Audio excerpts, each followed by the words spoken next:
Hai, Assalamualaikum warahmatullahi wabarakatuh. Saya Edi Sanda, dosen IPB University dan pemilik Esa Flora. Jadi kali ini kita akan menyampaikan sesuatu yang sangat unik, sangat menarik, dan juga bahas tuntas terkait dengan media tanam. Dalam liputan kali ini saya dibantu oleh kameraman mati, anak saya Rida Pipah. Jadi kita bersifat santai saja, informal. Yang penting transfer teknologinya bisa tersampaikan dengan baik.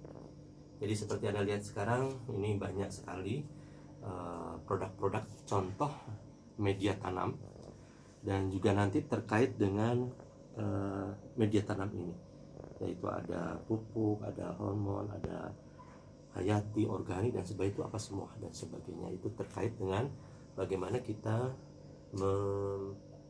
meramu, membuat formulasi dari media tersebut.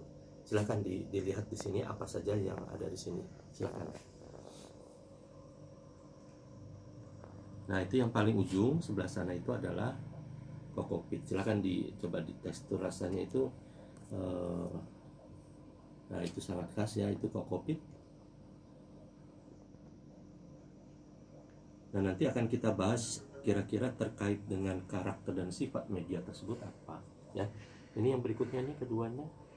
Coba, siapa yang bisa tebak itu apa?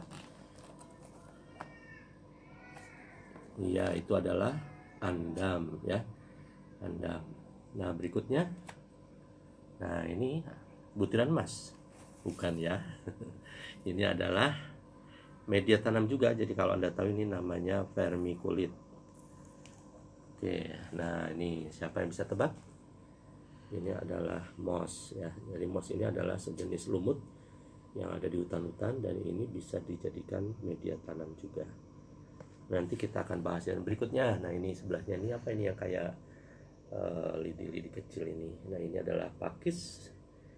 Nah, kemudian ini dia yang sebelahnya, ini masih asli ya, masih dalam bentuk granul kotoran kambing ya. Ini juga sangat menarik. Sampingnya, nah ini apa, coba kalau Anda bisa tebak, halus. Dan ini sebenarnya sudah lebih bagus ya, karena ini adalah produk dari casting.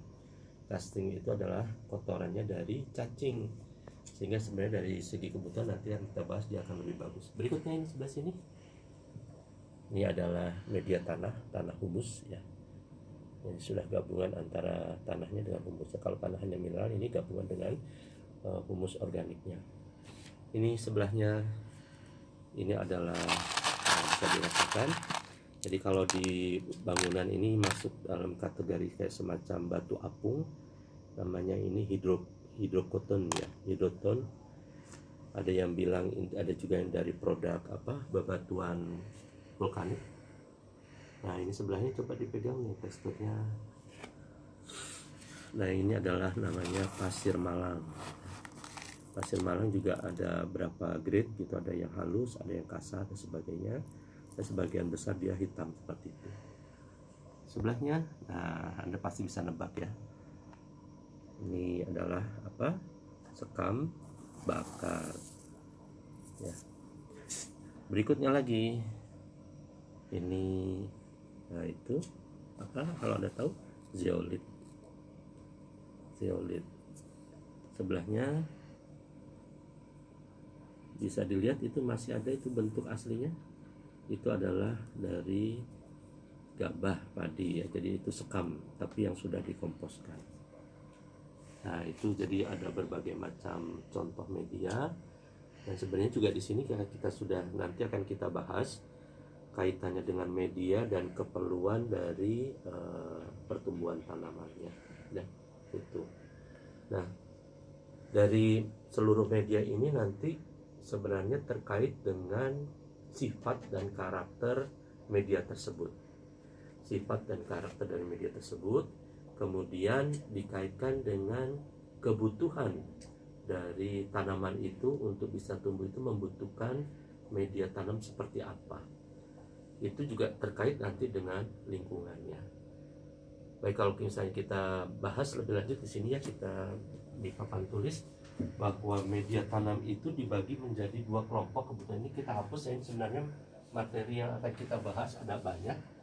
Kita hapus saja dulu bahwa, nah ini yang perlu diingat supaya Anda semua bisa menganalisa bagaimana kita nanti membuat media tanam. Jadi media tanam itu fungsinya ada dua, ya, fungsinya ada dua. Ada fungsi fisik, ya, fisik, dan yang kedua adalah fungsi kimia. Ini yang harus diingat, ya. Jadi media tanam itu mempunyai dua fungsi, sebagai fungsi fisik dan sebagai fungsi kimia. Fungsi fisik yang pertama adalah untuk berdirinya tanaman.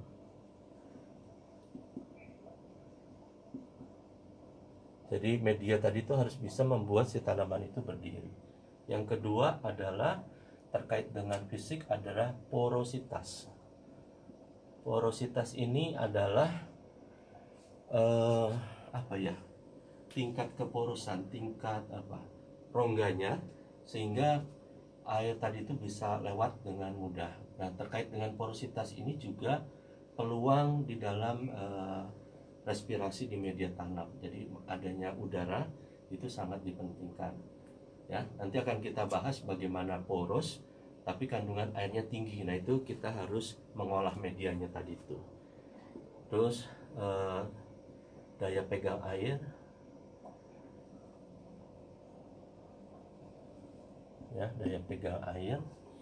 Jadi daya pegang air ini berbagai macam ininya nanti kualifikasinya terkait dengan misalnya bentuk media tanamnya atau kemampuan daya pegang tanamannya terhadap air dan macam-macam, ya, itu. Dan makanya tadi itu masing-masing media yang Anda lihat tadi itu mempunyai karakter-karakter seperti tadi itu, kan, gitu, ya. Nah, kemudian yang berikutnya daya tahan atau stabilitas. Daya tahan atau stabilitas. Stabilitas fisik, ya. Jadi misalnya yang sering kali Anda lupakan adalah bahwa media-media organik yang tadi Anda lihat, dia adalah bahan organik sebenarnya. Dan bahan organik tadi itu, taruhlah misalnya tadi itu pakis, terus juga kemudian andam dan sebagainya, dia poros dan sebagainya, sehingga mampu juga berdiri, tapi sesuai dengan waktu dia akan terdegradasi, akan terurai. Terdegradasinya, terurainya bahan organik tersebut akan menghilangkan fungsi fisiknya. Dia akan mengendap dan merapat sehingga bahkan kedap, sehingga air tadi itu tidak bisa mengalir.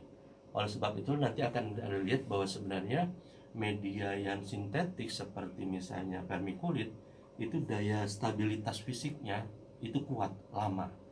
Nah, itu yang sering kali dicari. Jadi seperti misalnya kompos bambu, itu stabilitas fisiknya lebih panjang dibandingkan dengan yang misalnya kokopit dan sebagainya, karena dia mempunyai kandungan silika yang tinggi sehingga dia lebih stabil, kayak gitu.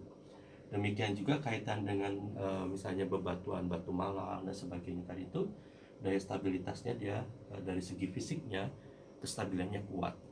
Nah, nanti ada beberapa kelemahan dan kelebihannya. Jadi misalnya yang fisik tadi itu kuat, misalnya bebatuan dan sebagainya, tapi dari segi kimia itu yang dia kurang misalnya. Nah, segi kimia itu apa saja? Yang pertama adalah kandungan unsur haranya, ya, kandungan unsur hara. Jadi kebutuhan makanan terkait dengan tanaman tersebut itu adalah fungsi kimia dari media tanam tersebut. Nah, pada tanah, jadi tanah itu sebenarnya adalah bebatuan yang sudah mengalami proses degeneratif, penguraian, sehingga mineral-mineral tadi terurai dan sebagian adalah bahan-bahan organik yang ada di sana, sehingga kandungan unsur haranya tadi itu makro-mikronya bisa terpenuhi, ya.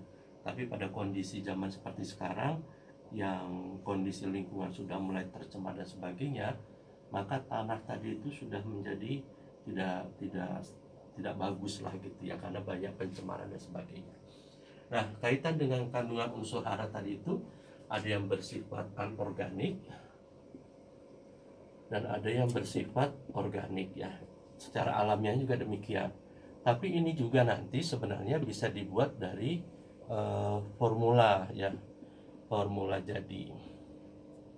Jadi maksudnya bahwa fungsi kimianya tadi itu sebenarnya dia ada di bahan-bahan tanaman tersebut atau kita buat formulanya sendiri. Jadi di dalam teknologi yang lebih modern nanti kita bisa membuat ininya ya, ininya sendiri. Nah, seperti di sini sebagai contoh ini kita ada di sini yang sangat depannya, sorry. Ini adalah media kultur jaringan ya. Semua kebutuhan kimia tadi itu ada di sini. Jadi sebenarnya ini namanya media Murashik and Cook ya, ini sudah lengkap dengan vitaminnya sebagainya. Berarti sebenarnya fungsi kimia dari media tanam itu sudah tergantikan oleh ini. Sudah tergantikan oleh ini. Nah, kalau di dalam kultur jaringan seperti ini, contohnya ini. Nah, ini adalah di dalam media kultur jaringan kita tanam ini. Nah, kenapa media kultur jaringan ini mampu menumbuhkan tanaman? Karena ya tadi itu ini kondisinya sangat lengkap. Sehingga sel jaringan itu bisa tumbuh. Itu ya. Nah, dengan kita mempunyai formula seperti ini sebenarnya bisa kita aplikasikan di luar, tidak hanya di sini. Ini adalah pupuk yang paling lengkap dibandingkan yang di luar, karena jaringan sel aja sedikit sudah bisa tumbuh. Nah, kita juga sudah menjual ini paket, namanya paket media MS ini untuk di luar ya. Paket media ini untuk di luar, dan kita juga sudah sediakan seperti ini. Ini adalah media steril. Ini gabungan antara kokopit dengan sekam bakar, kemudian kita olah dan kita sterilkan, sehingga ini sangat baik untuk teknologi perbanyakan.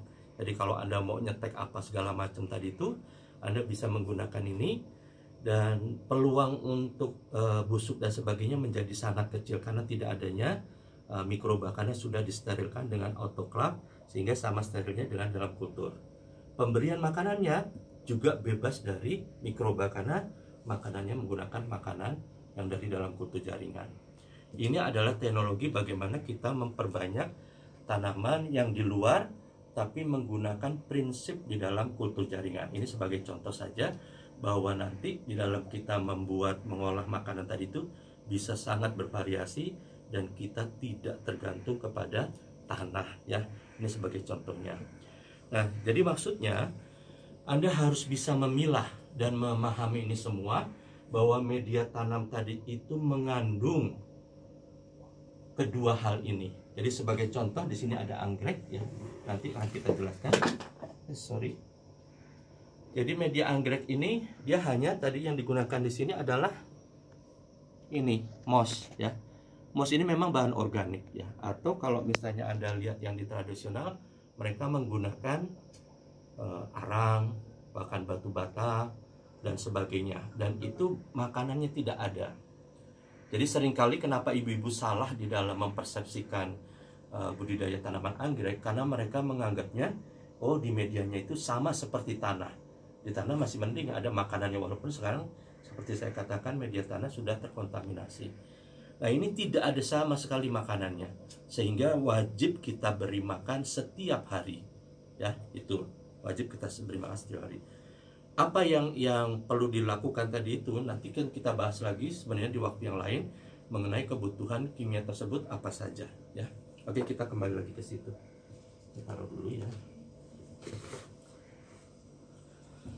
Nah, kembali bahwa di sini ada media tanam, ada fisik, ada kimia ya. Media tanam, fisik dan kimia. Ini dijadikan sebagai dasar evaluasi untuk kita membuat formula media tanam ya. Apa yang harus diperhatikan? Yang harus diperhatikan adalah bagaimana kita mencocokkan kebutuhan dari suatu tanaman ya. Jadi misalnya suatu tanaman itu secara habitatnya dia misalnya anggrek tadi itu, dia anggreknya akarnya akar napas, akar epifit, sehingga dia tidak akan cocok kalau misalnya ditanam dengan tanah atau ditanam dengan media-media yang terlalu rapat, yang terlalu padat, karena dia akan tidak bisa bernapas ya. Jadi kaitannya dengan porositas ini, mana spidol. Jadi porositas ini terkait dengan tadi itu aerasi. Aerasi ini kebutuhan oksigen dan juga untuk lewatnya air ya, lewat air. Jadi maksudnya lewat air tadi itu terkait dengan kelembapan dan juga oksigennya. Nah, yang repot adalah bagaimana kita menyediakan media yang poros, jadi dia airnya tidak banjir, tidak ngembeng, tidak banyak, oksigen bisa masuk di situ, tapi di situ daya pegang airnya tinggi. Coba bayangkan bagaimana itu poros tapi pegang airnya, daya pegang airnya tinggi. Itu kebutuhan anggrek seperti itu sebenarnya ya, beberapa jenis tanaman seperti itu. Maka kita gabungkan tadi itu antara media yang mampu memegang air tinggi dengan strukturnya yang berongga besar ya. Jadi kalau model misalnya pakis digabung dengan andam atau dengan moss atau dengan kokopit, maka di gabungan di formula tersebut porositasnya dapat, daya pegang airnya tinggi, dan juga di situ ada organiknya. Nah, yang perlu dipertimbangkan berikutnya adalah bagaimana pemenuhan kimianya. Nah, pemenuhan kimia tadi itu ada di media apa saja?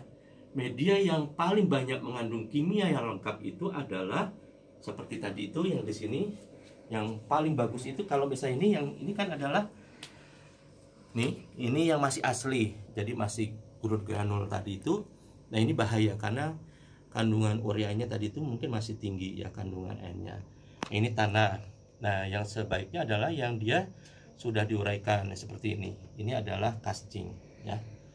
Ini adalah media yang paling banyak. Kalau ini hidroton, dia kandungan mineralnya sama seperti ini zeolit, kandungan mineralnya. Lalu kalau pasir ini buat apa? Pasir ini kayak pasir Malang ini, apalagi dia hitam, ini sangat cocok sekali buat kaktus, buat sansevieria. Karena jangan sampai dilupakan bahwa hal juga yang sangat penting adalah terkait dengan suhu media tanam ya, suhu media tanam dan juga kekompakan. Jadi selain yang tiga itu ada suhu, terus ada apa? Jadi kalau misalnya bebatuan ini, jadi seperti kondisi di padang pasir, maka suhu media tanam tadi itu juga ikut hangat ya.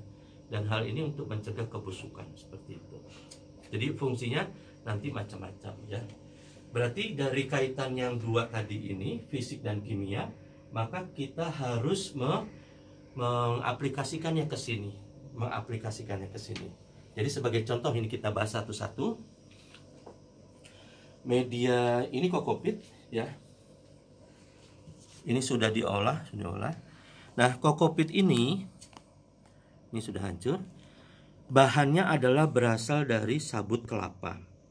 Dan Anda tahu sabut kelapa itu adalah bahan penyusunnya umumnya adalah sabut ya. Sabut itu ya sabut. Jadi dia masuknya ke apa ya istilahnya.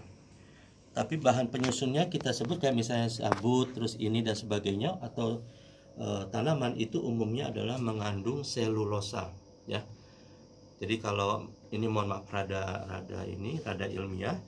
Jadi tanaman itu bahan penyusunnya selulosa. Kalau ini dominan lignin, sama tadi itu juga kompos bambu itu lignin ya, mengkilat gini. Selulosa, lignin, hemiselulosa tadi itu adalah bahan organik, bahan kompleks dari karbohidrat. Jadi bahan kompleks dari karbohidrat. Jadi dia sebenarnya kalau kita uraikan ya, maka dia akan menjadi karbohidrat dan gula ya, karbohidrat dan gula. Nah, oleh sebab itulah makanya bahwa media tanam ini dari segi fisiknya dia menyediakan kondisi poros, daya pegang yang baik, daya pegang airnya bagus, tapi dari segi kimianya dia kurang. Jadi harus hati-hati begini maksud saya. Di satu sisi Anda memberikan ini EM4 atau enzim ya, di sini ada beberapa sebagai contoh misalnya. Nanti Anda harus pelajari itu misalnya begini nih. Ini ada beberapa, ini jatuh tadi, sorry ya. Nah, kita akan lihat ini. Jadi misalnya begini. Ini semuanya umumnya adalah terkait dengan tanaman ya. Jadi selulosa dan sebagainya. Nah, kalau kaitannya dengan selulosa tadi itu, maka yang enzim yang kita gunakan adalah enzim selulase. Kebetulan di sini harusnya enzim selulase itu ada di perut rayap.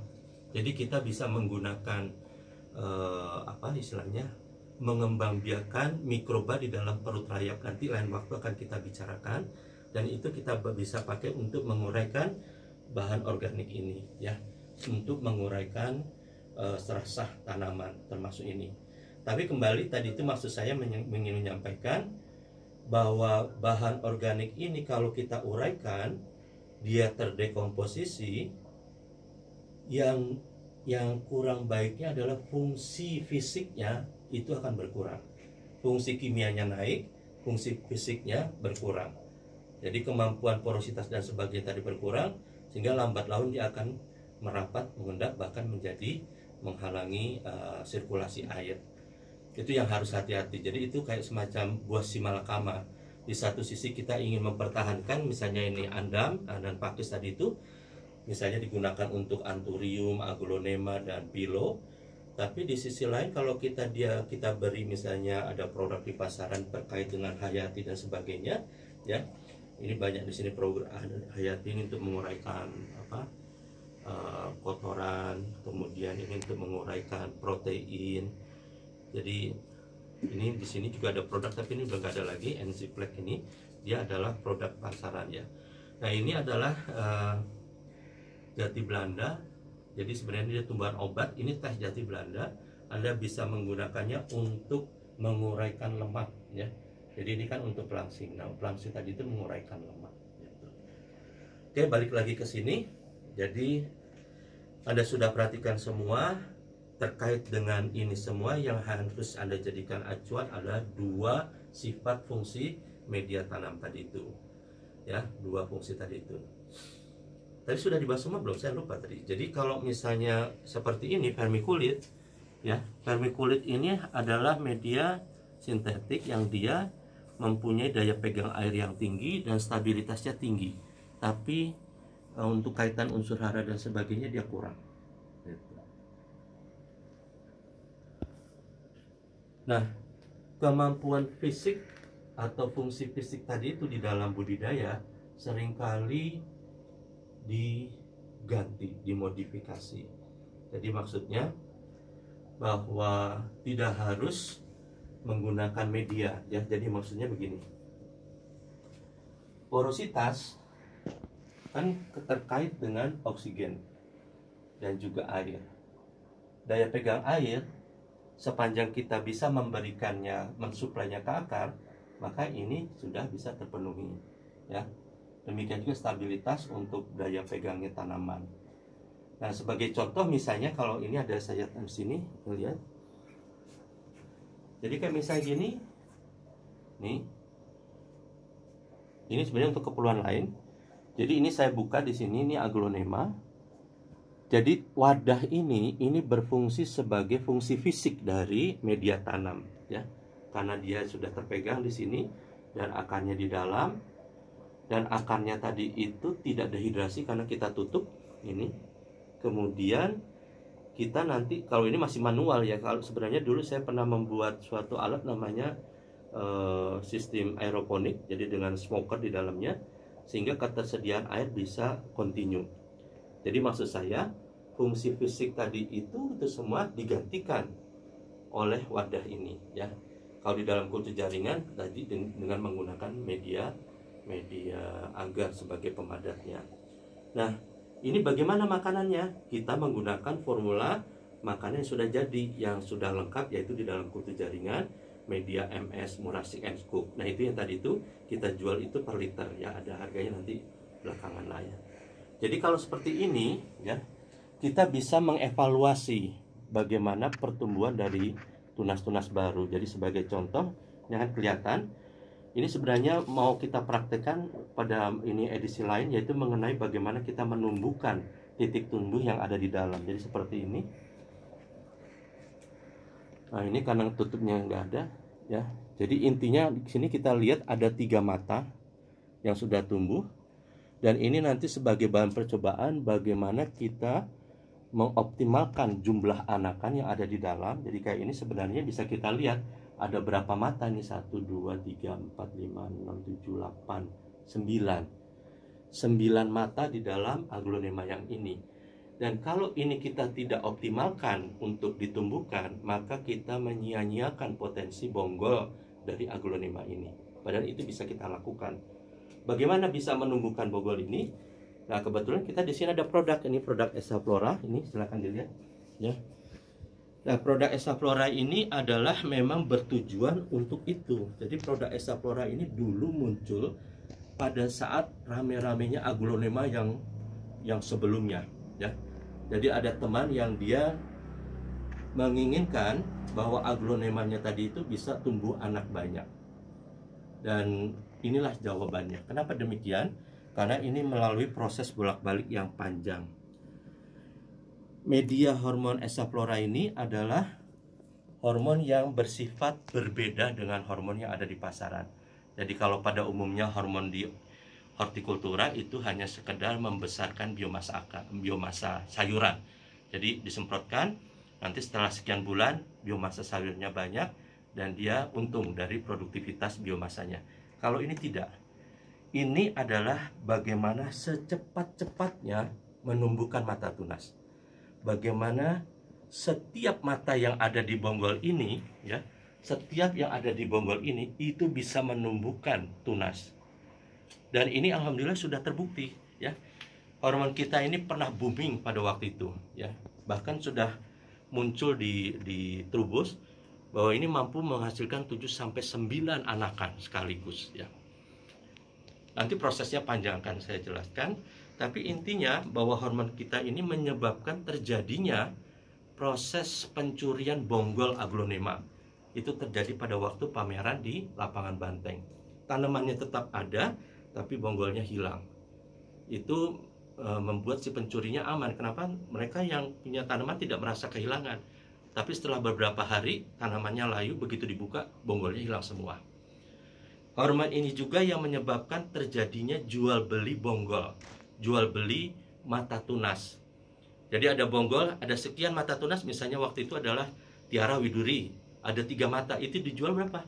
1.500.000, satu matanya 500.000. Kenapa demikian? Karena begitu itu sudah menumbuhkan daun, masa 3 titik tadi itu, satu daun tadi itu nilainya 1 juta, jadi itu sudah 3 juta. Sampai begitu ya. Itu. Jadi sebenarnya hormon Essaflora ini adalah konsentrat ya. Konsentrat. Nanti akan saya jelaskan bahwa hormon Essaflora itu bisa mempercepat pertumbuhan daun, bisa memperbanyak jumlah anakan dan menumbuhkan setiap titik tumbuh tadi itu dari penggunaan konsentrasinya yang berbeda.